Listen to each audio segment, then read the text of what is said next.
So after connecting to the internet, those boxes came up. I think it's a sign-in attempt. I'm gonna have to relog everyone out. What you're gonna do is just go over and go into settings.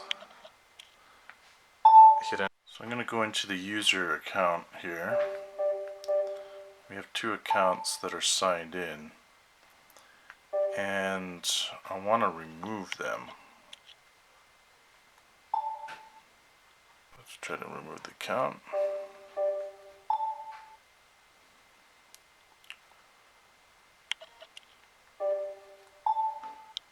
Hit OK, and the same here.